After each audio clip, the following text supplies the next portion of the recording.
ابی ابن سلول اگر چند ظاهرا ایمان آورده بود اما نسبت رسول الله صلی الله علیه و سلم و نسبت مسلمانان کینه و کدورت زیاد در قلب داشت. در کتب حدیث و در تفاسیر آمده است بار رسول الله صلی الله علیه و سلم همراه چند نفری از بنی خزرج صحبت میکردند. ببخشید، عبدالله ابن ابی صحبت میکرد با هم قومای خودش، با هم اهل قبیله خودش. در این حالت حضرت رسول الله صلی الله علیه و سلم بالای خر سوار آمدند. حضرت یک خر داشت با نام یعفور.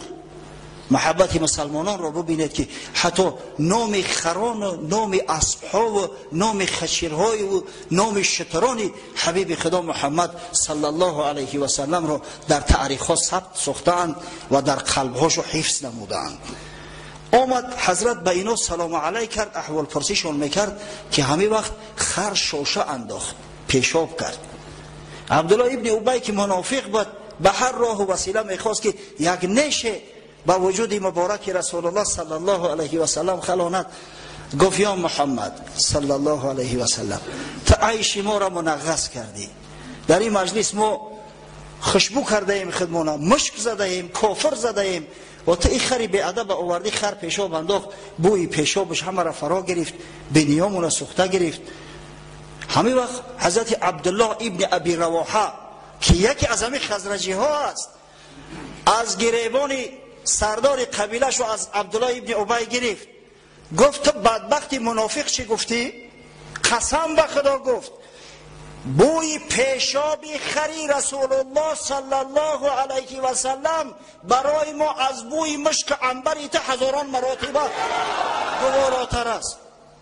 سبحان الله.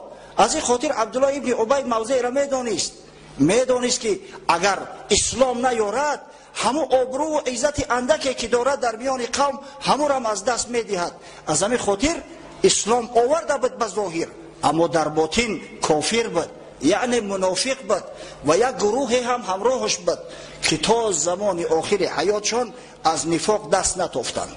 حضرت صلی الله علیه و سلم منافقا را میدانست اما در میان مردم آشکار نکرده بود. از میان صحابگان پیغمبر صلی الله علیه و سلم فقط یک نفر بود که همه منافقا را نام به نام میدانست، از رسول الله صلی الله علیه و سلم دانسته بود. حذیفه ابن یمان که با نام صاحب سیر رسول الله صلی الله علیه و سلم در تاریخ ها ذکر شده است. این بود احوال مشرکین، یعنی طبقه دیومی که در مدینه منوره سکونت میکردند.